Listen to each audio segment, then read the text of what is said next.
BMS academy में आपका स्वागत है। आज हम जानकारी लेंगे इंटरनेट के बारे में। इंटरनेट आज की एक महत्वपूर्ण आवश्यकता बन गई है। इससे आप कम्युनिकेशन कर सकते हैं, अर्थात एक दूसरे से बातचीत कर सकते हैं।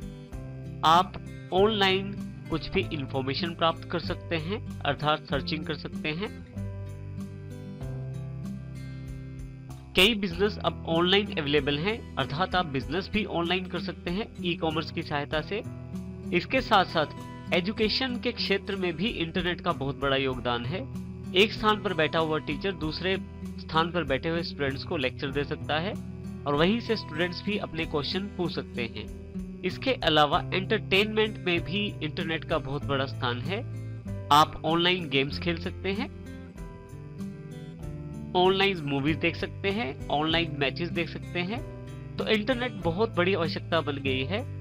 इंटरनेट के इस अध्याय के भाग में हम देखेंगे कि इंटरनेट के लाभ क्या हैं और इसके लिए मुख्य किन किन चीजों की आवश्यकता है, और इसके साथ साथ हम इंटरनेट का प्रयोग किस प्रकार कर सकते हैं। छोटे छोटे नेटवर्क्स से मिलके बना हुआ एक बहुत बड़ा नेटवर्क, जिसमें बहुत सारे कंप्यूटर शामिल हैं और कंप्यूटर आपस में इंफॉर्मेशन का आदान प्रदान भी करते हैं।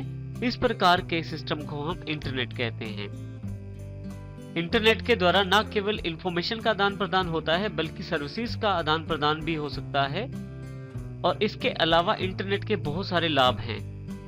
यदि हम बात करें कि इंटरनेट हमें क्यों जरूरी है, तो इसके लाभों से हमें ज्ञान हो जाएगा कि ये बहुत जरूरी है। सबसे पहले बात करते हैं इसके सबसे बड़े लाभ की, इंफॉर्मेशन। हम किसी भी टॉपिक के बारे में किसी भी समय और कितनी भी जानकारी हम इंटरनेट से ले सकते हैं। और इंटरनेट पे बहुत सारी जानकारी फ्री ऑफ कॉस्ट अवेलेबल रहती है और इसलिए हम इसको आसानी से प्राप्त भी कर सकते हैं। जो जानकारी है वो टेक्सचुअल फॉर्मेट अर्थात अक्षरों में, वीडियो फॉर्मेट यानी कि वीडियोस में, और ऑडियो फॉर्मेट यानी कि ऑडियो फाइल्स में भी उपलब्ध रहती है। हमारे पास इंफॉर्मेशन को ढूंढने के लिए बहुत सारी वेबसाइट्स अवेलेबल रहती हैं, जिनको हम सर्च इंजन्स कहते हैं। जो मुख्य सर्च इंजन्स हैं उनमें सबसे प्रमुख है गूगल, याहू और बिंग। इन सर्च इंजन्स का प्रयोग करते हुए आप अपनी मनचाही इंफॉर्मेशन को इंटरनेट से प्राप्त कर सकते हैं। इंटरनेट का जो दूसरा सबसे बड़ा बेनिफिट है वो है कम्युनिकेशन। इंटरनेट एक बहुत ही आसान माध्यम है एक स्थान से दूसरे स्थान पर बातचीत करने के लिए, मैसेज पहुंचाने के लिए। हमारे पास इंटरनेट पे मुख्यतः ईमेल, चैटिंग, मैसेजिंग, पोस्टिंग तरह की कम्युनिकेशन फैसिलिटीज रहती हैं, जिसमें ईमेल फैसिलिटी बहुत ज्यादा पॉपुलर है, जिसके अंतर्गत आप अपनी ईमेल यानी कि इलेक्ट्रॉनिक मेल को इंस्टेंटली दूसरी जगह पहुंचा सकते हैं, जिससे कि इंफॉर्मेशन का आदान प्रदान हो सकता है। आप ईमेल में अपना मैसेज लिखते हैं और जिसको भेजना है उसका एड्रेस लिखते हैं, वो इंफॉर्मेशन कुछ ही सेकंड्स में प्राप्त हो जाती है दूसरी तरफ। इसी तरह से एक चैटिंग फैसिलिटी अवेलेबल रहती है, जिसके अंतर्गत आप बातचीत कर सकते हैं दूसरे व्यक्ति से। इसमें दूसरा व्यक्ति आपसे काफी दूर बैठा हो सकता है। आपके पास 3 तरह की मुख्य चैटिंग अवेलेबल रहती है। सबसे प्रमुख है टेक्सचुअल चैटिंग, जिसमें आप टाइप कर करके इंफॉर्मेशन या मैसेज को पहुंचाते हैं।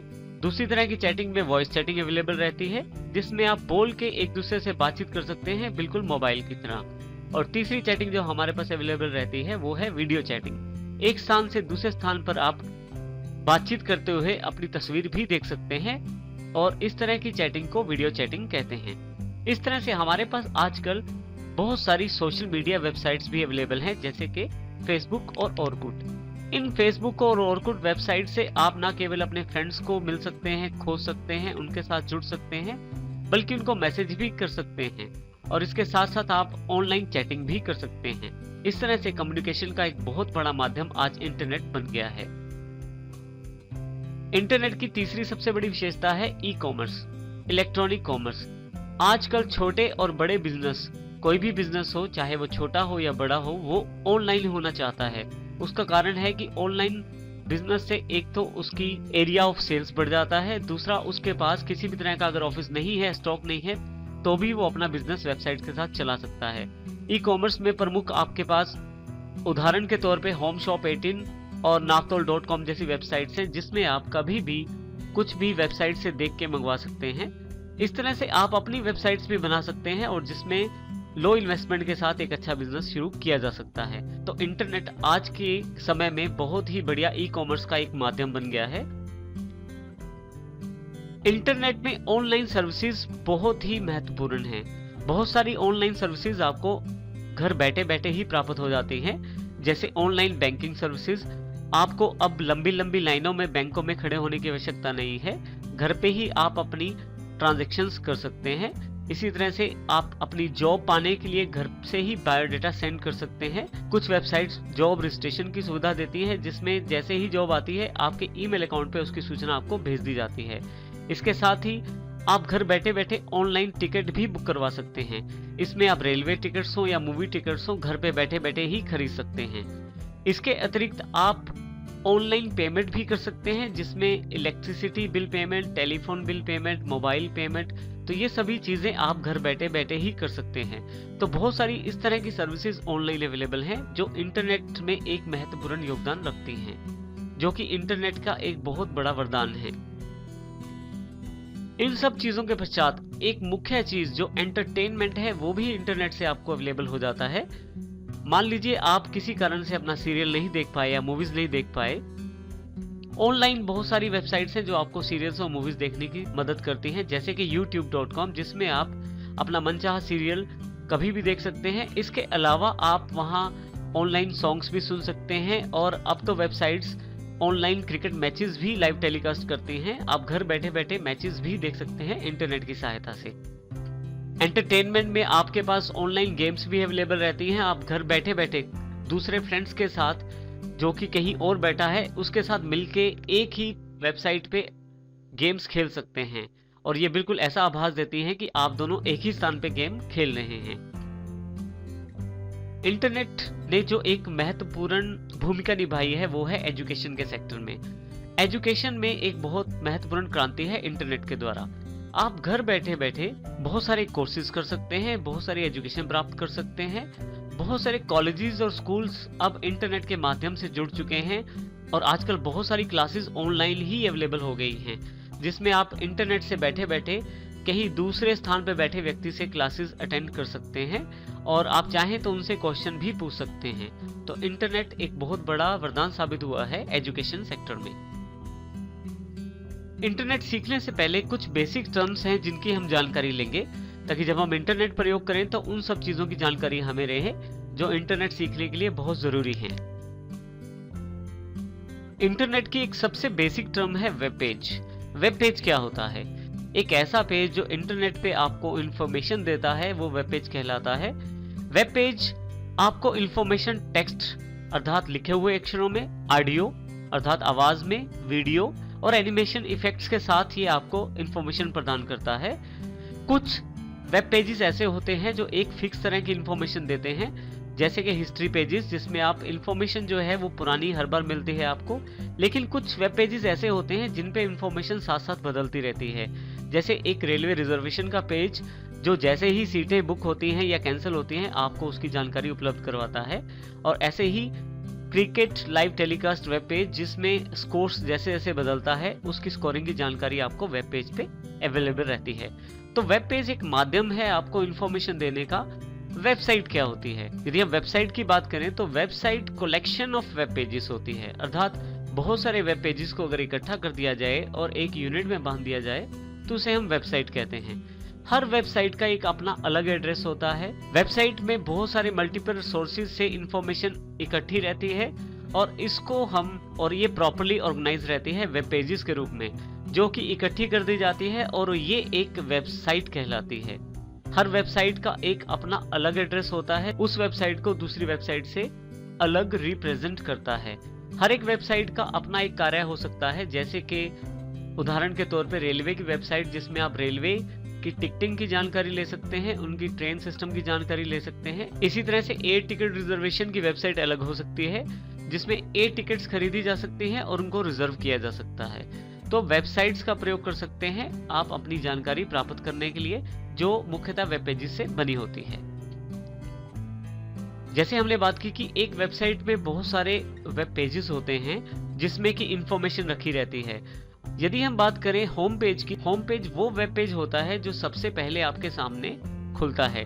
यानी कि जब आप वेबसाइट का एड्रेस डालते हैं तो आपके सामने जो सबसे पहला पेज खुलता है वो होम पेज कहलाता है, जिस पे बाकी पूरी वेबसाइट में जाने के लिए लिंक्स अवेलेबल रहते हैं। इस तरह से होम पेज एक तरह से सबसे पहला पेज होता है वेबसाइट का, जो आपके सामने खुलता है जब आप वेबसाइट खोलते हैं, और ये आपको एक इंडेक्स जैसी फैसिलिटी देता है जिसमें आप बाकी पेजेस पे वहीं से जा सकते हैं। जब भी आप कोई वेबसाइट खोलते हैं तो सबसे पहले जो पेज आपके पास उपलब्ध रहता है वो एक होम पेज रहता है, परंतु बाकी पेजेस पे जाने के लिए वहां पे लिंक्स अवेलेबल रहते हैं। इन लिंक्स को हम हाइपरलिंक्स कहते हैं। जिस लिंक पे आप क्लिक करते हैं उस तरह के पेज पे आपको ले जाया जाता है, और इस तरह के लिंक्स का प्रयोग करके आप एक पेज से दूसरे पेज पे जा सकते हैं। जब आप एक लिंक पे क्लिक करके दूसरा पेज खोलते हैं तो हो सकता है उसमें भी काफी सारे लिंक्स अवेलेबल रहें जो आपको अन्य पेजेस पे ले जाएं। किसी भी वेबसाइट को खोलने के लिए आपको सॉफ्टवेयर की आवश्यकता पड़ती है जिसे हम ब्राउजर कहते हैं। मुख्यतः आपके कंप्यूटर में इंटरनेट एक्सप्लोरर जो आप विंडोज के साथ अवेलेबल रहता है वो मिल जाता है। आप चाहें तो गूगल क्रोम डाउनलोड कर सकते हैं या मोजिला फायरफॉक्स का प्रयोग कर सकते हैं। ये तीनों सॉफ्टवेयर्स के नाम हैं और तीनों ब्राउजर्स हैं जिनका प्रयोग हम वेबसाइट्स खोलने के लिए करते हैं। एक वेबसाइट को दूसरी वेबसाइट से अलग करने के लिए उसका एड्रेस अलग रखा जाता है। हर एक वेबसाइट का एक अपना एड्रेस होता है। वेबसाइट के एड्रेस को URL भी कहते हैं, यूनिफॉर्म रिसोर्स लोकेटर। तो हमारे पास वेबसाइट का जो एड्रेस रहता है कुछ इस फॉर्मेट में रहता है, जैसे यहाँ उदाहरण के तौर पे www.google.com। यहाँ पे www जो है वर्ल्ड वाइड वेब को इंडिकेट करता है, जबकि गूगल जो है वो एक वेबसाइट का नाम है। .com इसकी टाइप की जानकारी देता है कि वेबसाइट किस प्रकार की है, जिसमें कॉम एक कमर्शियल वेबसाइट की जानकारी देता है। तो किसी भी वेबसाइट को खोलने के लिए आपको ब्राउजर में इस वेबसाइट का एड्रेस डालना जरूरी रहता है। जिस भी वेबसाइट का आप एड्रेस ब्राउजर के एड्रेस बार में डालते हैं और जैसे ही एंटर करते हैं उस वेबसाइट को आप अपने कंप्यूटर पे ब्राउजर के माध्यम से देख सकते हैं। यहाँ हम वेब एड्रेसेस को एक बार फिर से जान लेते हैं। वेबसाइट का जो एड्रेस होता है उसमें यदि हम यहाँ ध्यान दें तो ये एक वेबसाइट का एड्रेस दिया गया है, http:// है और उसके बाद www.yahoo.com। इसमें सबसे पहला भाग http:// ये आपको ये जानकारी देता है कि वेबसाइट की जानकारी का आदान प्रदान करने के लिए एक स्पेशल रूल को फॉलो किया गया है, जो रूल है HTTP अर्थात हाइपर टेक्स्ट ट्रांसफर प्रोटोकॉल। इसी के साथ दूसरा जो भाग है www, ये जानकारी देता है कि आपकी वेबसाइट जो है वो इंटरनेट अर्थात वर्ल्ड वाइड वेब पे अवेलेबल है। और इसी तरह से नेक्स्ट जो पार्ट है वो है वेबसाइट का नाम। यहाँ पे हम वेबसाइट www. के पश्चात हम वेबसाइट का नाम डालते हैं। ये वेबसाइट का नाम अलग अलग वेबसाइट्स के लिए अलग अलग होता है। एक ही नाम से एक वेबसाइट ही अवेलेबल रहती है। तो यहाँ पे याहू जो है वो एक वेबसाइट का नाम है। नेक्स्ट जैसे .com, ये टाइप ऑफ वेबसाइट की जानकारी देता है, वेबसाइट किस प्रकार की है। COM जो है वो कमर्शियल वेबसाइट्स को रिप्रेजेंट करता है। इसी तरह से अगर पीछे .gov रहता है तो वो गवर्नमेंट वेबसाइट्स को रिप्रेजेंट करता है। तो इस प्रकार आप अलग अलग टाइप ऑफ वेबसाइट को पहचान सकते हैं लास्ट एलिमेंट देखते ही। इस प्रकार से हम वेब एड्रेसेस का प्रयोग करते हैं। इंटरनेट का प्रयोग करने के लिए आपको ब्राउजर्स की आवश्यकता पड़ती है। आपकी विंडोज में इंटरनेट एक्सप्लोरर के रूप में एक ब्राउजर पहले से ही अवेलेबल रहता है। यदि आप यहाँ स्टार्ट बटन के साथ नीचे देखें तो ये ई जैसा जो निशान है ये इंटरनेट एक्सप्लोरर जो कि एक ब्राउजर है जिस सॉफ्टवेयर से आप इंटरनेट प्रयोग कर सकते हैं, ये उसका निशान है। इसी तरह से यदि आप यहाँ देखें तो ये गूगल क्रोम का निशान है, ये भी एक ब्राउजर है, online free of cost available रहता है। यदि आपके पास यहाँ क्विक आइकॉन्स में ये अवेलेबल नहीं है तो आप स्टार्ट पे क्लिक करें, आपके सामने स्टार्ट बार खुल जाएगी। इंटरनेट एक्सप्लोरर खोलने के लिए आप देखें, यदि आपने रिसेंटली यूज किया है तो यहाँ पे अवेलेबल हो जाएगा, अन्यथा आप ऑल प्रोग्राम्स पे क्लिक करें। ऑल प्रोग्राम्स में यदि आप क्लिक करें तो देखें आपके पास यहाँ पे इंटरनेट एक्सप्लोरर के रूप में ब्राउजर अवेलेबल है। जैसे ही इसे मैं क्लिक करता हूँ मेरे पास इंटरनेट एक्सप्लोरर की ब्राउजिंग विंडो ओपन हो जाती है। और यदि आप इस ब्राउजर को देखें ध्यान से तो सबसे ऊपर एक टाइटल बार है, जो वेबसाइट आपके पास खुली हुई है उसका टाइटल यहाँ शो किया जा रहा है। इसी के साथ बेसिक विंडोज के 3 बटन इस तरफ उपलब्ध है, एक क्लोज के लिए जिससे आप ब्राउजर को बंद कर सकते हैं। जैसे मैं इसे क्लोज कर देता हूं, अब की बार दोबारा मैं यहां से खोल लेता हूं। दूसरा बटन रिस्टोर और मैक्सिमाइज के लिए है और तीसरा मिनिमाइज के लिए है, जो आपके ब्राउजर से हटा के नीचे आइकॉन के बटन में अवेलेबल करवा देगा। आप इस पे दोबारा क्लिक करके फिर से ब्राउजर को खोल सकते हैं। अब हम देखते हैं कि ब्राउजर में वेबसाइट का एड्रेस कैसे डाला जाता है। आपके पास यहाँ ब्राउजर्स में ऊपर की तरफ वेबसाइट का एड्रेस डालने के लिए एड्रेस बार अवेलेबल रहती है। यहाँ पे आप वेबसाइट का एड्रेस डाल सकते हैं। यहाँ आप यदि ध्यान दें तो मेरे पास एक पहले से ही एड्रेस अवेलेबल है www.google.co.in, जो ये जानकारी देता है कि मेरे पास गूगल की वेबसाइट अवेलेबल है। इसी तरह से यदि मैं यहाँ www.yahoo.com एंटर कर देता हूँ तो मेरे पास yahoo.com की वेबसाइट्स खुल जाती है। तो इस प्रकार से मैं ऑनलाइन वेबसाइट्स को खोल सकता हूं ब्राउजर्स की सहायता से। यहां यदि आप ध्यान दें तो आपके पास जो yahoo.com खुली है उसमें जो सबसे पहला पेज आपके सामने आया है वो आपका एक होम पेज की तरह है।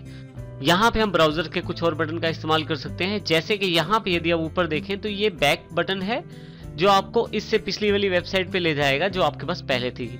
जैसे ही मैं इस पे क्लिक करता हूँ मैं वापस चला जाता हूँ, क्योंकि मेरे पास इससे पहले गूगल वेबसाइट अवेलेबल थी तो मेरे पास गूगल वेबसाइट अवेलेबल हो गई है। जब भी आप किसी वेबसाइट को खोलते हैं उसका होम पेज आपके सामने अवेलेबल हो जाता है। जैसे कि हमारे पास ये एक गूगल का होम पेज अवेलेबल हो गया है। यहां से आप अपनी आवश्यकता अनुसार अलग अलग हाइपरलिंक्स पे को क्लिक करके आप अलग अलग पेजेस पे जा सकते हैं। उदाहरण के लिए जैसे यहाँ पे मेरे पास जीमेल का एक लिंक अवेलेबल है। यदि मैं इस पे क्लिक करूं तो मैं जीमेल, जो कि ईमेल एक फैसिलिटी है gmail.com के द्वारा, मैं उस पे जा सकता हूं। इसी तरह से यदि मैं न्यूज जानना चाहता न्यूज हाइपरलिंक पे क्लिक कर सकता हूं, और यदि मैं वीडियोस देखना चाहता हूं तो यूट्यूब पे क्लिक कर सकता हूं। इस तरह से हर एक हाइपरलिंक एक अलग वेबसाइट या अलग पेज को आपके सामने शो कर देता है। यदि हम गूगल के इस पेज को देखें तो इसमें एक इंफॉर्मेशन ढूंढने के लिए एक बॉक्स दिया गया है। जब आप यहाँ कुछ भी लिख के डालते हैं और गूगल सर्च पे क्लिक करते हैं तो उस वर्ड से रिलेटेड जो भी इंफॉर्मेशन गूगल के पास अवेलेबल है वो आपके सामने दिखा देता है, जो कि वेबसाइट एड्रेसेस के रूप में रहती है। अर्थात ये आपको एक तरह से उन वेबसाइट्स के एड्रेस देता है, अर्थात जिस टॉपिक या जिस वर्ड को आप ढूंढ रहे हैं उससे रिलेटेड सभी वेबसाइट्स की एक लिस्ट आपको प्रदान कर देता है, और फिर उन वेबसाइट्स पे जाके आप जो इंफॉर्मेशन जानना चाहते हैं वो जान सकते हैं। उदाहरण के लिए जैसे मैं ताजमहल टाइप करता हूं यहाँ पे, और जैसे ही यहाँ सर्च बटन पे क्लिक करता हूं तो मेरे पास नीचे की तरफ बहुत सारी वेबसाइट्स अवेलेबल हो जाएंगी जो एक फिर से हाइपरलिंक फॉर्मेट में है, जैसे ताजमहल विकिपीडिया। ऊपर देखें तो टॉपिक का नाम और नीचे देखें तो उस वेबसाइट का एक एड्रेस भी दिया जा रहा है। इसी तरह से आपके पास नीचे की तरफ tajmahal.gov.in की वेबसाइट है, जो कि ऑफिशियल वेबसाइट है ताजमहल यूपी टूरिज्म की। इस तरह से आपके पास नीचे तक चले जाएंगे तो काफी सारे रिजल्ट्स अवेलेबल हैं आपके, और सबसे नीचे की तरफ यहाँ पे आपको गूगल ये जानकारी दे रहा है कि इस जो आप वर्ड ढूंढना चाहते थे उससे रिलेटेड काफी सारे वेबसाइट्स अवेलेबल हैं। तो आप उन वेबसाइट्स को, और उन वेबसाइट्स का पहला ही पेज आपके सामने है। यहाँ नंबर 2 पे क्लिक करके उन वेबसाइट रिजल्ट्स का दूसरा पेज और फिर तीसरा, और इस तरह से जितने भी पेज चाहें आप वहां से देख सकते हैं जो गूगल ने आपको एज द रिजल्ट दिए हैं। यहाँ यदि आप देखें तो आपके पास, यदि यहाँ मैं क्लिक करूं तो मेरे पास मेरी ब्राउज़र अवेलेबल हो जाएगी, जिनका प्रयोग मैं पिछली वेबसाइट्स जिन पे पहले गया हूं उनको खोलने के लिए कर सकता हूं, जैसे कि yahoo.com। जैसे ही मैं क्लिक करता हूं फिर से मेरे पास यहाँ yahoo.com अवेलेबल हो जाएगी। इसका अर्थ यह है कि चाहे तो मैं यहाँ टाइप कर सकता हूँ, चाहे तो मेरी जो हिस्ट्री है उसमें से उठा सकता हूँ, और चाहे तो जो पहले मैंने वेबसाइट्स विजिट की हैं उनका एड्रेस यहाँ स्टोर है उनमें से उठा सकता हूँ। इसी के साथ यहाँ 2 बटन और हैं। सबसे पहला बटन है स्टॉप का। यदि वेबसाइट की प्रोसेसिंग को आप रोकना चाहते हैं तो स्टॉप पे क्लिक कर दीजिए। आपकी वेबसाइट की जो प्रोसेसिंग है वो रुक जाएगी, अर्थात जितनी वेबसाइट आपके पास अवेलेबल है उतनी ही अवेलेबल रहेगी। और यदि आप चाहते हैं रिफ्रेश करना, अर्थात वेबसाइट्स का कंटेंट यदि आप चाहते हैं रिफ्रेश होके आए तो आप रिफ्रेश पे क्लिक कर दीजिए। इससे यदि कुछ चेंजेस हुए हैं साइट में तो आपके पास वो भी अवेलेबल हो जाएंगे। इस प्रकार से आप इन 3 बटनों का प्रयोग भी कर सकते हैं। मैं यहां से बैक कर लेता हूं। और बैक से फिर से मैं वापस इसी के साथ यहाँ इंटरनेट एक्सप्लोरर में बिंग सर्च इंजन का एक बॉक्स दिया गया है। आप यहाँ पे कुछ भी टेक्स्ट टाइप करके डायरेक्ट यहाँ से ढूंढ सकते हैं, जिसके लिए आपको गूगल खोलने की आवश्यकता भी नहीं रहेगी। जैसे कि मैं कुछ ताजमहल की साइट के बारे में यहाँ से जानना चाहता हूँ, तो जैसे ही मैं क्लिक करता हूँ यहाँ मेरे पास सजेशंस अवेलेबल हो जाते हैं। जिस भी सजेशन पे मैं क्लिक करता हूँ उस तरह का इंफॉर्मेशन मेरे पास यहाँ खुल जाता है। बिंग भी एक सर्च इंजन है गूगल की तरह, तो वो भी आपको साइट्स की इंफॉर्मेशन प्रदान करता है। देखिए मैंने दूसरा पेज खोल दिया है और सबसे खास बात यहाँ ये भी है कि यहाँ पे मेरे पास जो इंफॉर्मेशन दी गई है उसके साथ कुछ सजेशन भी दिए गए हैं, जैसे कि सर्च रिलेटेड टू ताजमहल। मैंने एक ताजमहल वर्ड की सर्च की थी, उसके साथ ही यहाँ पे Taj Mahal history, Taj Mahal story, wallpapers, information, काफी सारे सजेशंस गूगल के द्वारा क्रिएट कर दिए गए हैं और ये आप इनके द्वारा भी सर्च कर सकते हैं अपनी इंफॉर्मेशन को। मान लीजिए मुझे ताजमहल इंफॉर्मेशन चाहिए, तो जैसे ही मैं क्लिक करता हूँ फिर से मेरे पास सर्च रिजल्ट्स अवेलेबल हो जाएंगे। इस प्रकार से मैं google.com का प्रयोग कर सकता हूँ किसी इंफॉर्मेशन को सर्च करने के लिए। अब हम ब्राउजर की बात करें तो नीचे की तरफ यहाँ पे स्टेटस बार अवेलेबल रहता है, जो आपको बेसिक्स जानकारी देता रहता है। देखिए जैसे ही मैं यहाँ माउस लेके जाता हूँ तो मुझे यहाँ नीचे की तरफ http://en.wikipedia.org तो ये जानकारी देता है कि ये वेबसाइट है। यदि आप इस लिंक पे क्लिक करें तो ये वेबसाइट खुल जाएगी। तो स्टेटस बार से इस तरह की इंफॉर्मेशन आपके सामने आ जाती है। इसी तरह से मैं यदि इस पे क्लिक करता हूँ तो देखिए ताजमहल आगरा.net की वेबसाइट्स का एड्रेस अवेलेबल है और यहाँ पे tajmahal.org.uk वेबसाइट का एड्रेस अवेलेबल है। तो इस तरह से मैं स्टेटस बार से इंफॉर्मेशन देख सकता हूँ। आप चाहें तो आप कंटेंट को जूम करके भी देख सकते हैं। इसके लिए यहाँ बिल्कुल राइट हैंड साइड पे स्टेटस बार के जूम लेवल दिया गया है। आप जूम लेवल को बढ़ा भी सकते हैं और घटा भी सकते हैं। जैसे कि मैं इसको 150 कर देता हूँ तो मेरे पास यहाँ साइज जो है वो बड़ा होके आ गया है कंटेंट का, और मैं चाहूँ तो यहाँ से 100 फिर से कर सकता हूँ और चाहूँ तो इसका साइज कम भी कर सकता हूँ, जैसे 50%। तो इस तरह से आप साइज जो जूम लेवल साइज है उसको आप चेंज कर सकते हैं। मैं यहाँ इसको 100% कर देता हूँ। किसी भी वेबसाइट को जब हम खोलते हैं तो हम उसको डायरेक्टली उस वेबसाइट के प्लेस पे जहां से हमने शुरू किया है वहां पे खोल सकते हैं, या हम उसको अलग टैब में खोल सकते हैं। उदाहरण के लिए जैसे मैंने ताजमहल सर्च किया था तो मेरे पास काफी सारी वेबसाइट्स हैं नीचे। मैं सबसे पहले वाली वेबसाइट खोलना चाहता हूं। जैसे ही इस पे क्लिक करता हूं, जहां मेरे पास एड्रेस में google.co.in लिखा आ रहा है, वहां पे मेरे पास ये वेबसाइट खुल जाएगी जिसपे मैंने क्लिक किया है।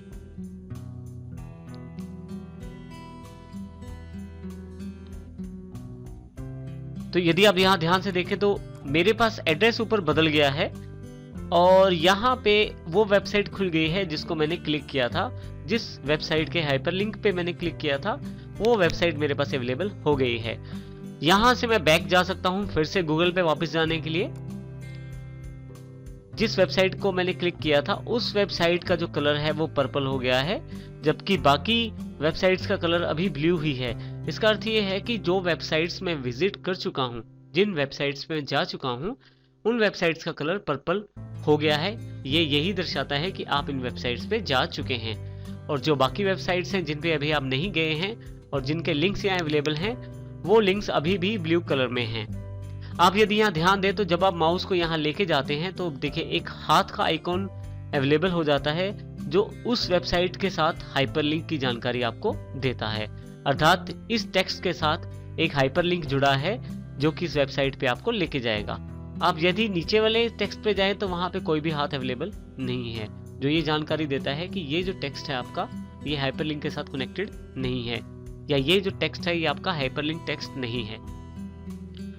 आप चाहें तो अपनी वेबसाइट को टैब्स के रूप में भी खोल सकते हैं। टैब का अर्थ ये है कि जो वेबसाइट आपके पास खुली हुई है वो तो वहीं रहेगी, साथ ही एक अलग स्थान पे अर्थात अलग टैब में आप अपनी वेबसाइट को देख सकते हैं।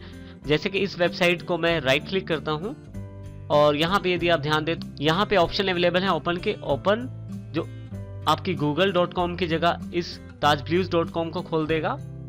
ओपन इन न्यू टैब जो आपके इस google.com के साथ एक टैब और ऐड कर देगा जिसमें ताजमहल वाली वेबसाइट खुल जाएगी।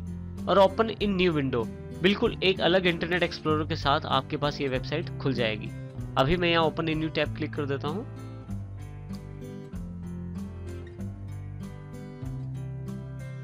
आप देखेंगे कि एक टैब आपके पास अवेलेबल हो गई है, ताजमहल टाइटल है जिसमें यदि मैं इस पे क्लिक करूं तो मेरे पास ताजमहल वाली वेबसाइट यहाँ अवेलेबल हो गई है। मैं चाहूं तो फिर से ये पहली वाली वेबसाइट ये जो google.com है, जो मेरी पहली वेबसाइट है, उस पे मैं वापस आ सकता हूं। मुझे सिर्फ इस पहले वाली टैब पे क्लिक करना है। मैं अपनी आवश्यकता अनुसार जितनी टैब चाहे खोल सकता हूं और एक साथ काफी सारी वेबसाइट्स को देख सकता हूं। इंटरनेट एक्सप्लोरर में काफी सारे मेन्यूज भी अवेलेबल हैं जो इस वक्त आपके सामने तो नहीं हैं, लेकिन आप उनको शो कर सकते हैं। इसके लिए मैं ये देखिए खाली जगह जहां पड़ी हुई है, यहां मैं राइट क्लिक करता हूं और यहां मेन्यू बार आपके पास अवेलेबल हो जाएगा। जैसे ही मेन्यू बार पे मैं क्लिक करता हूं, मेरे पास यहां file, edit, view, favourites, tools और हेल्प के रूप में मेन्यू से आप बेसिक यूटिलिटीज का फायदा उठा सकते हैं। जैसे फाइल पे यदि आप क्लिक करें तो आप चाहें तो आप अपने वेब पेज को सेव कर सकते हैं बाद में देखने के लिए। आप इसे ऑफलाइन भी बाद में देख सकते हैं, जिसमें आपका वो कंटेंट जो सेव हुआ है वो कभी भी आप दोबारा देख सकते हैं। यदि आपके पास प्रिंटर अटैच है तो आपके पास जो भी आपकी स्क्रीन पे है उसका आप प्रिंट निकाल सकते हैं, बाद में इंफॉर्मेशन आप उसको पढ़ सकते हैं या आप अपने पास संभाल के रख सकते हैं। इसी तरह से आपके पास यहाँ पे एडिट में बेसिक यूटिलिटीज हैं, कट, कॉपी, पेस्ट। यदि आप चाहें तो किसी भी टॉपिक को या किसी भी साइट के एड्रेस को बाद में याद रखने के लिए कॉपी कर सकते हैं। जैसे इस एड्रेस को मैं सिलेक्ट कर लेता हूं, राइट क्लिक करके इसे कॉपी कर लेता हूं और यहां से मैं नोटपैड खोल लेता हूं और इसमें मैं इसे पेस्ट कर देता हूं, ताकि मुझे जिस एड्रेस से मैंने कंटेंट लिया है या जो मेरे लिए इंपॉर्टेंट है उसको मैं अपने पास सेव करके रख सकता हूं। इसी तरह से आप चाहें तो व्यू में आप टूल बार्स ऑन ऑफ कर सकते हैं। जैसे मेन्यू बार अगर आपको नहीं चाहिए तो आप ऑफ कर सकते हैं यहां से, और यदि आपको फिर से चाहिए तो यहां जैसे पहले राइट क्लिक करके मेन्यू बार फिर से ले सकते हैं। व्यू पे आपके पास और भी बार्स हैं जिनको आप ऑन ऑफ कर सकते हैं यहीं से। जैसे फेवरेट बार मुझे नहीं चाहिए तो मैं क्लोज कर देता हूं और इसी तरह से कमांड बार भी क्लोज कर देता हूं। और यदि आप फिर से इन बार्स को लाना चाहते हैं तो टूल बार से फिर से इन्हें आसानी से लेके आ सकते हैं। और इसी तरह से यदि आप चाहें तो आप अपने पेज को रिफ्रेश कर सकते हैं। आप यहां से जूम भी सेट कर सकते हैं जैसे हमने नीचे से किया था। और इसी तरह से आप टेक्स्ट साइज, जो पेज का जो टेक्स्ट साइज है उसको भी बड़ा कर सकते हैं। जैसे इसे मैं लार्जर कर देता हूं तो देखिए मेरे पास जो कंटेंट, जो मेरे पास वेबसाइट्स के जो अक्षर हैं वो बड़े हो गए हैं। फिर से मैं व्यू पे जाके टेक्स्ट साइज को मीडियम कर देता हूं। आप चाहें तो व्यू पे क्लिक करके आप फुल स्क्रीन क्लिक कर सकते हैं। फुल स्क्रीन से सभी बार्स हट जाएंगी और केवल आपके पास इंटरनेट एक्सप्लोरर का जो कंटेंट वाला पार्ट है वही दिखाया जाएगा। आप इसे फिर से छोटा करने के लिए F11 का दोबारा यूज कर सकते हैं। F11 इसकी शॉर्टकट की है। F11 से ही आप इसको फुल स्क्रीन कर सकते हैं और F11 से ही आप इसको दोबारा छोटा कर सकते हैं। किसी वेबसाइट को यदि आप फ्रीक्वेंटली यूज करते हैं या विजिट करते हैं तो आप उसको अपने फेवरेट्स में भी ऐड कर सकते हैं। इसके लिए फेवरेट्स मेन्यू पे जाएं, क्लिक करें, ऐड टू फेवरेट कर दें। जिस नाम से आप उस वेबसाइट को अपने पास फेवरेट्स में ऐड करना चाहते हैं वो दे सकते हैं। और आप चाहें तो यहाँ से नया फोल्डर क्रिएट करके भी आप अपनी फेवरेट वेबसाइट्स को अलग से ऑर्गेनाइज कर सकते हैं। यहाँ इसे मैं ऐड कर देता हूँ और दोबारा इस साइट को देखने के लिए यदि आप फेवरेट्स पे जाएं तो नीचे की तरफ यहाँ जो वेबसाइट का जो लिंक है वो अवेलेबल हो गया है। नेक्स्ट टाइम आप यहीं से क्लिक करके डायरेक्ट अपनी फेवरेट वेबसाइट खोल सकते हैं। यदि आप चाहते हैं कि आपने जो वेबसाइट्स विजिट की हैं, जिन वेबसाइट्स पे आप गए हैं, उन वेबसाइट्स का रिकॉर्ड अपने ब्राउजर से हटाना चाहते हैं, टूल्स पे जाएं और डिलीट ब्राउजिंग हिस्ट्री कर दें। इसके लिए आप शॉर्टकट का प्रयोग कर सकते हैं जो कि कंट्रोल शिफ्ट और डेल है, जो आपके सामने यहाँ दिया गया है। डिलीट ब्राउजिंग हिस्ट्री करते ही आपका जो ब्राउजिंग हिस्ट्री है वो सारा हटा दिया जाएगा और जो भी आपने पेज विजिट किए थे वो पेज अब ब्राउजर अपनी मेमोरी में नहीं रखेगा और ना ही कोई उन्हें देख पाएगा। यहाँ पे एक सबसे इंपॉर्टेंट ऑप्शन सबसे लास्ट में है इंटरनेट ऑप्शंस के रूप में। जब भी आप अपना ब्राउजर खोलते हैं तो आपके पास सबसे पहला पेज कौन सा है, वो पेज का एड्रेस आप यहाँ स्टोर कर सकते हैं। जैसे यहाँ पे www.google.co.in है, तो जैसे ही मैं इंटरनेट एक्सप्लोरर खोलता हूँ मेरे पास google.co.in का पेज खुल जाता है। आप चाहें तो आप अपनी रिक्वायरमेंट के अकॉर्डिंग इस पेज को बदल सकते हैं। जिस पेज का एड्रेस यहाँ देंगे वो पेज आपके पास सबसे पहले अवेलेबल हो जाएगा जब आप ब्राउजर ओपन करेंगे। इसी तरह से यहाँ पे भी आपका ब्राउजिंग हिस्ट्री डिलीट करने का बटन है, आप चाहे तो यहाँ पे डिलीट प्रेस कर सकते हैं। इसके अतिरिक्त delete browsing history on exit, जब भी आप एग्जिट करें तो डिलीट हो जाए आपकी ब्राउजिंग हिस्ट्री, आप इसको सिलेक्ट भी कर सकते हैं और यहाँ आप इन ऑप्शंस को एप्लीकेबल करने के लिए ओके कर सकते हैं। फाइनली आपके पास माइक्रोसॉफ्ट द्वारा हेल्प प्रदान की गई है। किसी भी टॉपिक की हेल्प यदि आप जानना चाहते हैं तो आप इंटरनेट एक्सप्लोरर हेल्प का प्रयोग कर सकते हैं। जैसे ही आप इस पर क्लिक करते हैं, इंटरनेट एक्सप्लोरर से रिलेटेड सारी हेल्प आपके पास अवेलेबल हो जाएगी। यहाँ आपके सामने विंडोज हेल्प एंड सपोर्ट का एक विंडो ओपन हो गया है, जिसमें आप अपने इंटरनेट एक्सप्लोरर की जानकारी ले सकते हैं। किसी पर्टिकुलर टॉपिक के बारे में जानने के लिए आपको केवल यहाँ लिखना है और उसकी इंफॉर्मेशन भी आपके पास यहाँ नीचे अवेलेबल हो जाती है। बार बार इन मेन्यूज में जाने के बजाय आप डायरेक्टली मेन कमांड्स अपने टूल बार से चला सकते हैं। जैसे कि मेरे पास यहाँ फेवरेट बार अवेलेबल है। यदि आप समय बचाना चाहते हैं और बार बार इन मेन्यूज पे नहीं जाना चाहते तो आप कुछ ऑप्शंस को आप टूल बार्स की सहायता से प्रयोग कर सकते हैं। इसके लिए आप उन टूल बार्स को जो आप ज्यादा प्रयोग करते हैं यहाँ रख सकते हैं। जैसे मैं राइट क्लिक करके फेवरेट बार क्लिक कर देता हूँ तो मेरे पास यहाँ फेवरेट बार अवेलेबल हो जाती है। फेवरेट बार पे यदि मैं यहाँ क्लिक करूँ तो देखें आपके पास यहाँ बिल्कुल वही लिंक अवेलेबल है जो मेरे पास मैंने फेवरेट्स में ऊपर स्टोर किया था। तो आप इस तरह से बार्स का प्रयोग कर सकते हैं। कुछ बार्स जब आप कोई पर्टिकुलर वेबसाइट विजिट करते हैं तो वो अपनी प्रमोशन के लिए भी आपके ब्राउजर में ऐड कर देते हैं। आप चाहें तो उनको हटा भी सकते हैं। जैसे कि मेरे पास यही राइट क्लिक करके ये अवास्ट की एक बार मेरे पास अवेलेबल है, जो कि एक एंटीवायरस के द्वारा एक बार प्रदान की गई है। यदि मैं इसे क्लोज करना चाहता हूं तो मैं यहाँ क्लिक कर देता हूं। मेरे पास ऑप्शन मांगा जाएगा, do you want to disable this add on. यदि मैं डिसेबल करना चाहता हूं तो डिसेबल कर देता हूं। तो आप देखेंगे कि यहाँ से अवास्ट वाली जो बार है वो हट गई है। इस प्रकार से आप अपने ब्राउजर की बेसिक ऑप्शंस का प्रयोग कर सकते हैं।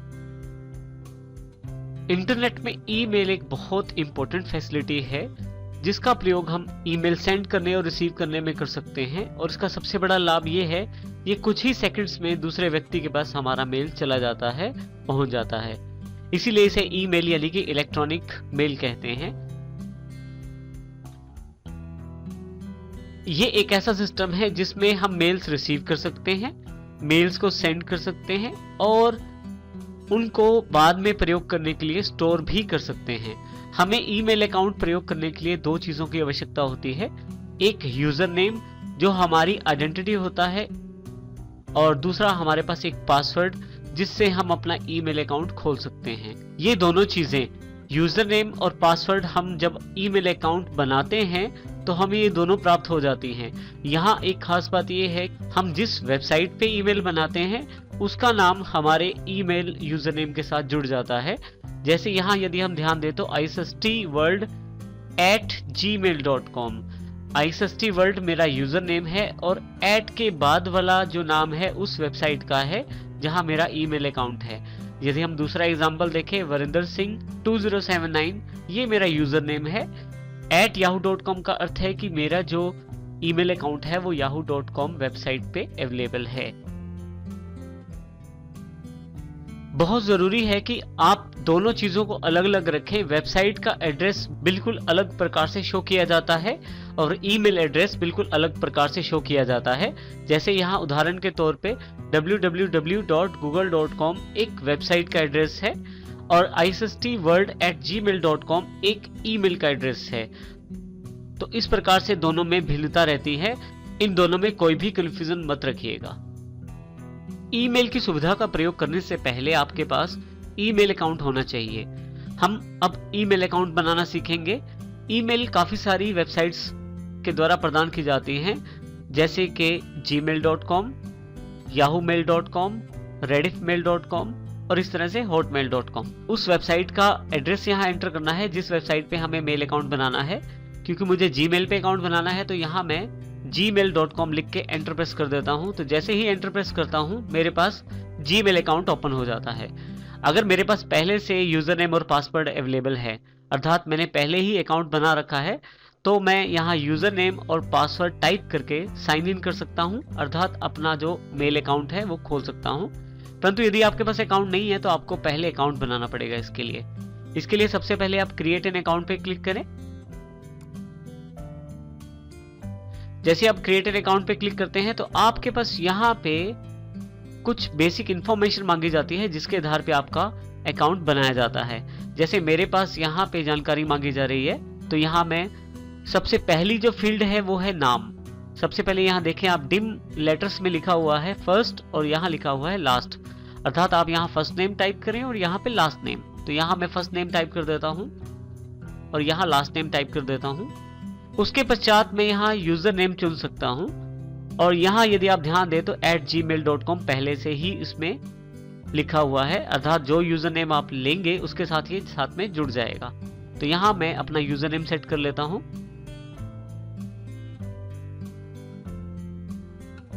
तो मैंने नाम लिखा है singh-varinder2079 @gmail.com। इसके साथ ही यहाँ पे मैं पासवर्ड डाल सकता हूँ। ये पासवर्ड मेरे अकाउंट खोलने के लिए बहुत ही इंपॉर्टेंट रहता है और ये ज़रूरी है कि आप अपने पासवर्ड्स को संभाल के रखें, क्योंकि अनऑथराइज्ड एक्सेस अर्थात आपके बिना जाने आपका मेल अकाउंट एक्सेस करने से आपकी पर्सनल इंफॉर्मेशन हैक हो सकती है। इसलिए हमेशा पासवर्ड आप स्ट्रॉन्ग बनाएं और स्ट्रॉन्ग पासवर्ड आप हमेशा याद भी रखें या अलग से किसी जगह पे उसे लिख के रखें ताकि वो पासवर्ड आपको कभी भी भूले नहीं। मैं यहाँ पे पासवर्ड टाइप कर देता हूँ, जो पासवर्ड मैं यहाँ देना चाहता हूँ। जब आप टाइप करते हैं आपको यहाँ पे जीमेल के द्वारा पासवर्ड स्ट्रेंथ बताई जा रही है कि आपका जो पासवर्ड है वो कितना स्ट्रॉन्ग है। अब अगर मैं कोई और पासवर्ड यूज करता हूँ इस पे, तो देखिए यहाँ पे मेरे पास पासवर्ड की जो स्ट्रेंथ है उसके अकॉर्डिंग यहाँ पे सजेशन दिया जाता है। तो मान लीजिए मैं स्ट्रेंथ कम कर देता हूँ, तो देखिए यहाँ पे मेरे पास एक एरर अवेलेबल है कि पासवर्ड जो है वो 8 कैरेक्टर का होना चाहिए और पासवर्ड जो है वो आपका स्ट्रॉन्ग होना चाहिए, जिसमें आप लेटर्स, नंबर्स और कैरेक्टर्स का प्रयोग भी कर सकते हैं। तो यहाँ मैं अपना पासवर्ड टाइप कर देता हूँ दोबारा, जो सही पासवर्ड है जिससे मैं मेल ओपन करना चाहता हूँ। इसी तरह से यही पासवर्ड मुझे दोबारा कंफर्म करने के लिए डालना पड़ेगा। अगर ये पासवर्ड मैच नहीं होंगे तो आपको यहाँ पे एक एरर आ जाएगा। सपोज करें यहाँ मैं हटा देता हूँ, तो देखिए यहाँ पे एक एरर आ गया, this passwords don't match, try again. तो आप पासवर्ड जो है वो सही रखें, दोनों तरफ अगर सही होगा तो आपके पास एरर नहीं आएगा। इसके बाद बर्थडे, आप डेट ऑफ बर्थ बताएं यहाँ पे, यहाँ पे डेट और यहाँ पे ईयर बता दें। उसके पश्चात आप जेंडर, मोबाइल फोन बताएं। मोबाइल नंबर देना यहाँ जरूरी होता है क्योंकि इस पे आपका एक मैसेज आता है जिसके जीमेल आपके अकाउंट की वेरिफिकेशन करता है। तो जो भी मोबाइल नंबर आप दें वो आपके पास उस वक्त अवेलेबल हो तो बढ़िया है, क्योंकि उस पे साथ के साथ ही मैसेज अवेलेबल हो जाएगा। यदि आपके पास पहले से कोई ईमेल एड्रेस है तो वो भी आप यहाँ टाइप कर सकते हैं। पहले से कोई ईमेल आईडी है तो आप यहाँ पे उसको भी डाल सकते हैं, जिससे कि जीमेल के पास आपका करंट ईमेल आईडी भी अवेलेबल हो जाएगा। इसी तरह से आपके पास यहाँ पे कुछ ऑप्शंस, प्रमोशनल ऑप्शन है, जैसे डिफॉल्ट होम पेज। यदि आप चाहते हैं कि आप जब भी वेबसाइट खोलें तो आपके पास गूगल का पेज खुल जाए तो आप इसे क्लिक कर सकते हैं। इस तरह से एक वेरिफिकेशन अवेलेबल हो जाती है। यहाँ पे वेरिफिकेशन में आपको यहाँ कैरेक्टर्स पढ़ के नीचे टाइप करने पड़ते हैं। आप चाहें तो कैरेक्टर्स और चाहे तो ऑडियो का भी एक चैलेंज पिक कर सकते हैं, अर्थात ऑडियो सुन के आपको वो कैरेक्टर्स टाइप करने होते हैं। और यहाँ पे मैं इन कैरेक्टर्स को टाइप कर देता हूँ। अगर कैरेक्टर्स ठीक टाइप नहीं होंगे तो मेरे पास एरर आ जाएगा और मेरी अकाउंट नहीं बन पाएगा। आप चाहें तो यहाँ पे इस बटन पे यदि आप क्लिक करें तो आप एक नया टेक्स्ट यहाँ पा सकते हैं और आप एक दो बार इस पे क्लिक करें और आपको जो टेक्स्ट लगता है आसानी से आप एंटर कर सकते हैं, उसको टाइप करें। जैसे अब मैं इसको टाइप करना चाहता हूँ। इसके पश्चात आपको लोकेशन की जानकारी देनी है। देखिए लोकेशन ऑलरेडी इसने सिलेक्ट कर लिया है, आप किसी और लोकेशन पे हैं तो लोकेशन चेंज कर दें। इसके साथ I agree to Google terms को आप यहाँ सिलेक्ट करें। आप इसके साथ ही नेक्स्ट स्टेप कर दें। जैसे ही आपने नेक्स्ट स्टेप किया आपके पास देखिए यहाँ फोन नंबर फिर से उभर के आ गया है और गूगल के द्वारा यहाँ मैसेज शो किया गया है कि अकाउंट सिक्योरिटी के पर्पज से इसी नंबर का प्रयोग किया जाएगा। आप चाहें तो वेरीफाई अकाउंट दो तरीके से करवा सकते हैं, टेक्स्ट मैसेज या वॉइस कॉल के थ्रू। टेक्स्ट मैसेज में एक मैसेज आपके पास मोबाइल पे उपलब्ध हो जाता है और यदि आप वॉइस कॉल करते हैं तो एक फोन आपके पास आ जाता है जिसमें आप वॉइस कॉल में एक कोड अवेलेबल रहता है जो डाल के आप अपना अकाउंट एक्टिवेट कर सकते हैं। मैं यहाँ टेक्स्ट मैसेज सेलेक्ट कर लेता हूँ। जैसे ही कंटिन्यू करता हूँ मेरे पास यहाँ वेरीफाई योर अकाउंट के लिए एक मैसेज अवेलेबल हो जाता है मोबाइल पे। मुझे वो मैसेज मेरे मोबाइल से पढ़ना है और इसमें फीड करना है। तो जो भी कोड मेरे मोबाइल पे अवेलेबल हुआ है वो मैं यहाँ फीड कर दूंगा। ये हर बार अलग कोड अवेलेबल होता है और जैसे ही आप एंटर करते हैं आप इसके पश्चात कंटिन्यू कर सकते हैं। यदि आपका कोड बिल्कुल ठीक है तो आपके पास यहाँ अकाउंट की प्रोसेसिंग शुरू हो जाती है और देखिए आपके पास यहाँ पे गूगल अकाउंट जो है अवेलेबल हो गया है।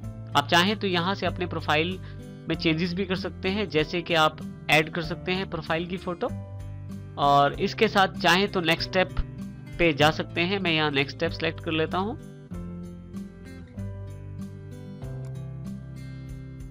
जैसे नेक्स्ट स्टेप जाता हूं तो मेरे पास यहाँ इंफॉर्मेशन अवेलेबल हो जाती है। आपका ईमेल अकाउंट अवेलेबल हो गया है और जो ईमेल अकाउंट है वो यहाँ पे आपको दिखाया गया है। ये मेरे पास नया ईमेल अकाउंट मेरा बन गया है। इस अकाउंट के साथ मैं अपने मैसेजेस को सेंड और रिसीव कर सकता हूँ और उनमें मैनेज भी कर सकता हूँ और बाद के प्रयोग के लिए उन्हें स्टोर भी कर सकता हूँ। यहाँ पे मैं कंटिन्यू टू जीमेल कर देता हूँ। जैसे ही कंटिन्यू टू जीमेल करता हूं, देखिए मेरे पास यहाँ मेरे ईमेल अकाउंट की लोडिंग होनी शुरू हो गई है, अर्थात ईमेल अकाउंट ओपन होने जा रहा है।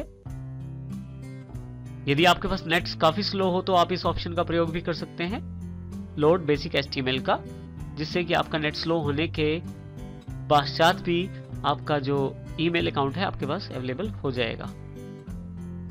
अब यहाँ पे आपके पास एक वेलकम मैसेज है, यहाँ मैं इसे क्लोज कर देता हूँ। देखिए जैसे ही मैं यहाँ पे कंटिन्यू करता हूँ मेरे पास मेरा जो ईमेल अकाउंट है मेरे सामने आ जाता है। ये एक बेसिक व्यू है ईमेल अकाउंट का। लेफ्ट साइड पे आपके पास बेसिक ऑप्शन है जैसे कि इनबॉक्स, जिससे आपके पास जो मेल्स आई हैं या रिसीव हुई हैं उनको आप चेक कर सकते हैं। स्टार रेट पे यदि आप क्लिक करें तो यहाँ पे अभी मैसेज खाली है। आप चाहें तो कुछ मैसेजेस को आप स्टार रेट करके अपने पास यहाँ सेव कर सकते हैं। इसी तरह से इंपॉर्टेंट मेल्स एक अलग से सेगमेंट है, आप यहाँ इंपॉर्टेंट मेल्स को सेव कर सकते हैं। यदि आपने कोई मेल भेजी हुई है इस अकाउंट से तो सेंट मेल से आप वो मेल्स चेक भी कर सकते हैं। इसी तरह से ड्राफ्ट्स हैं, यदि आप कोई मेल लिख लेते हैं और उसी समय आप उस मेल को नहीं भेजना चाहते तो आप उसको ड्राफ्ट्स में सेव कर सकते हैं और बाद में आवश्यकता पड़ने पे उसे सेंड भी कर सकते हैं। नई मेल लिखने के लिए आपके पास कंपोज का एक बटन अवेलेबल रहता है, इस बटन का प्रयोग करके आप नई मेल लिख सकते हैं।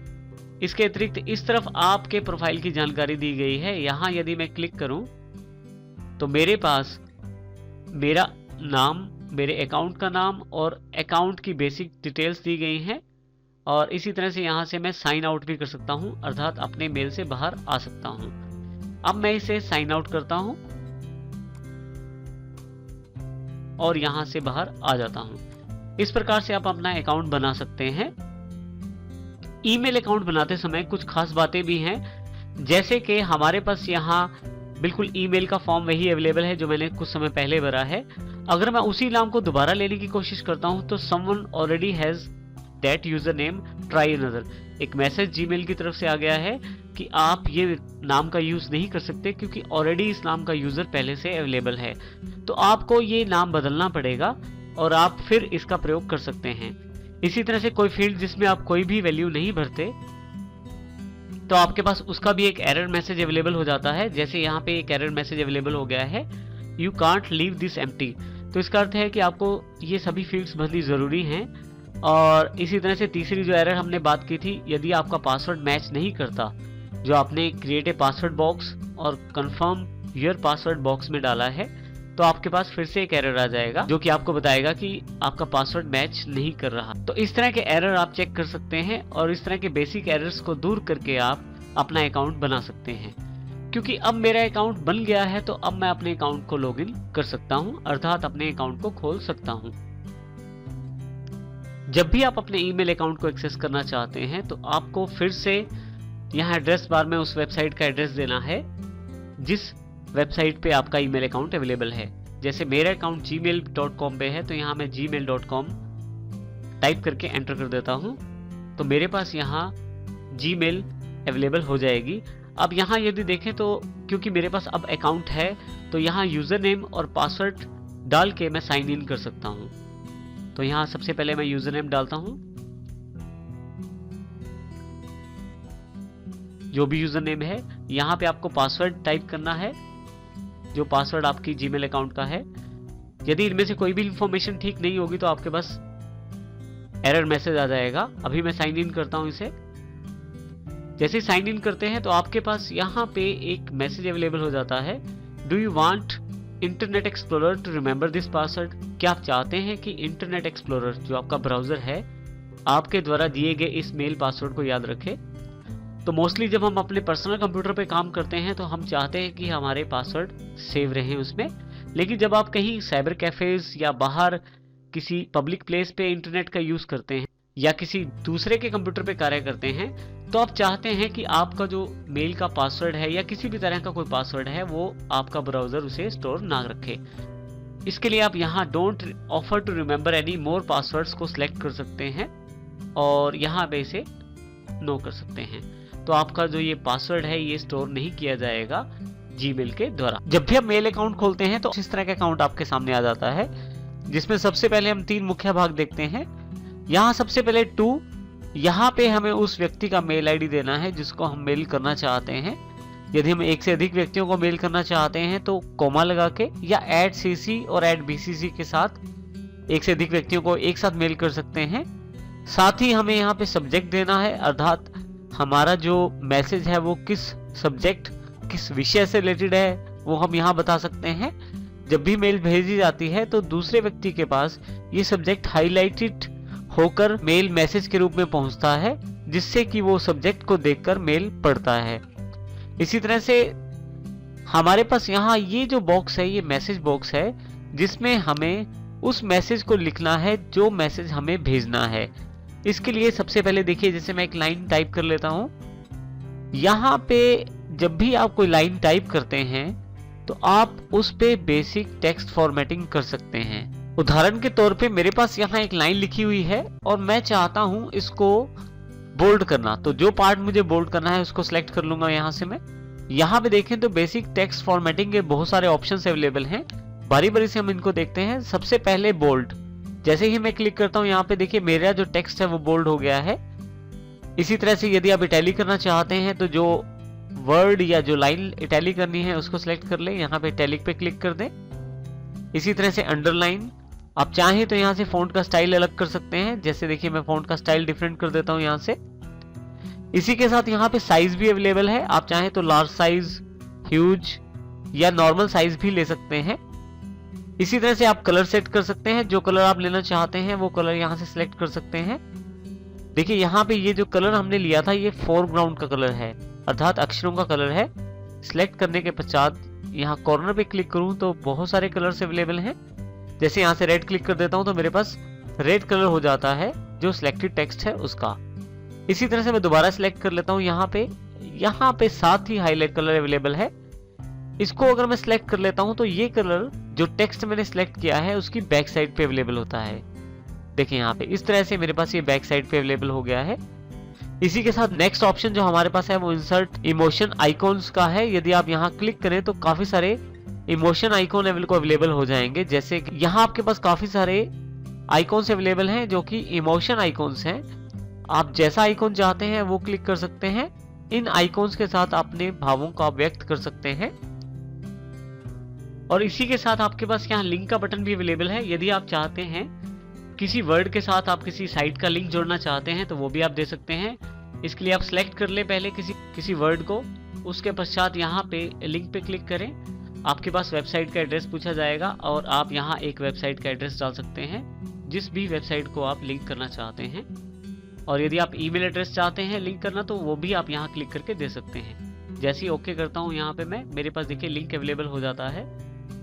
इसी के साथ यहाँ पे आपके पास नंबर लिस्ट अवेलेबल है। मान लीजिए मैं कुछ टाइप करना चाहता हूँ और उसको